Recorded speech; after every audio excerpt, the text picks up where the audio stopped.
Eastwards, just 12 kilometers away from the Nairobi Central Business District, is Kayole, a sprawling suburb which is home to many Kenyans. Majority here are hard-working citizens struggling to eke out an honest living.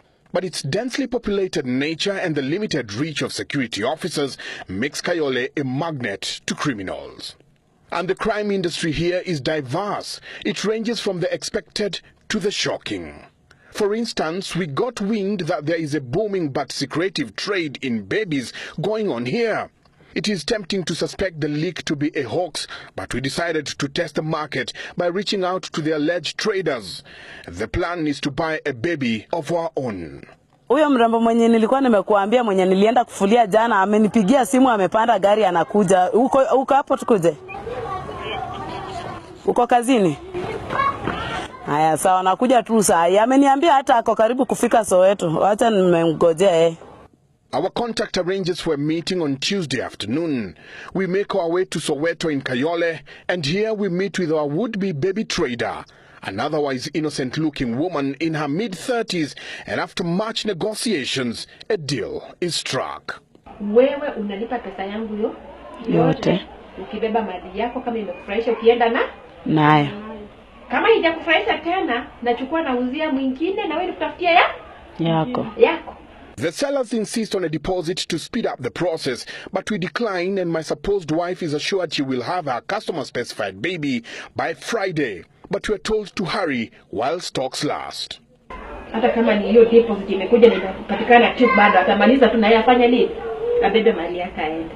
It is a business stripped of any human emotions. Babies here are just another trading commodity. They are casually equated to grains. For example, in a market jargon, a baby girl is known as maharagwe, Swahili for beans. A baby boy is mahindi, Swahili for maize. We are told baby girls are easier to buy, and in respect to the market forces of supply and demand, boys cost. Mrembo kazuri tu hivi. Maragwe ile smart. Maragwe. Hata nilikuwa nimesahau Maragwe smart. Mahindi usitafute. Mahindi iko na mtu tayari ishachukuliwa. Ishachukuliwa saa hii. Kuna kwamba vitu ni hot cake. We agree on a final price of 150,000 shillings for a baby girl. Appreciating this trade is a serious crime, we notify the police, and thanks to the OC flying squad, Munga Nyale, we are given a team of detectives who accompany us to the scene. At the scheduled appointment, the deal almost goes wrong when we take too long in traffic and the sellers get suspicious and leave. On our arrival, the lady pleads with them to come back, but they never do.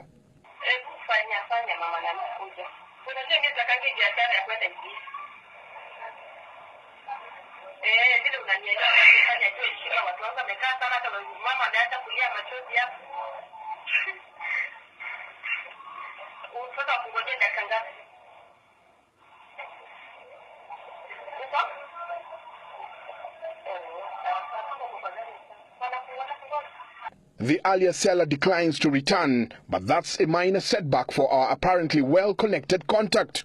A call to another source promises to deliver within an hour, and so we wait. 2 hours later, at about 4:30 p.m., we have our purchase delivered. 3 women deliver a baby girl who is less than a week old. They take time to confirm the prize money is right. But this is not going to be a happy ending deal. And as they leave with the cash, the detectives pounce.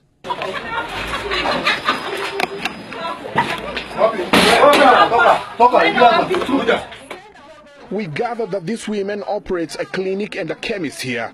It is where mothers who cannot afford maternity costs in other hospitals come to deliver.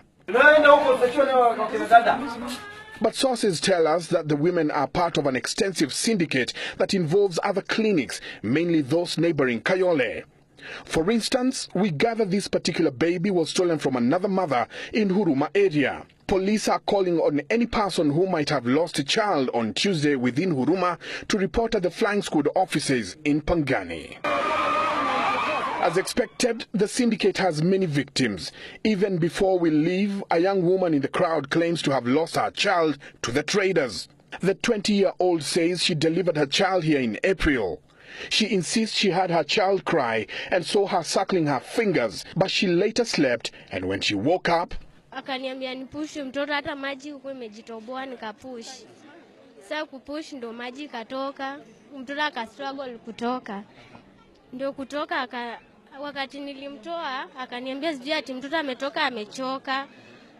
Akakimbia kwa best yangu akamwambia nimezaa vizuri lakini mtoto amekufa. She demanded to be shown her child's body, but the lady in charge said the government will bury the child. Alikupatia maiti ya mtoto wako? Hapana. Kwa nini alikwambia kwa nini hajakupatia? Aliniambia ati alianza kusema hakuna pali watoto wanazikangwa. Akaniambia nitoe mpaka pesa za mtoto za kupeleka kuzika. Hers is by no chance an isolated story. According to the area residents, cases of women being told that their children were born dead here are common. Yet, apparently, theft of babies is not the only trade perpetrated here. Another woman says she also gave birth in the same clinic early this year and was given the wrong child. Mtoto wangu ni mzima lakini anakaanga asili ya Mwarabu hivi.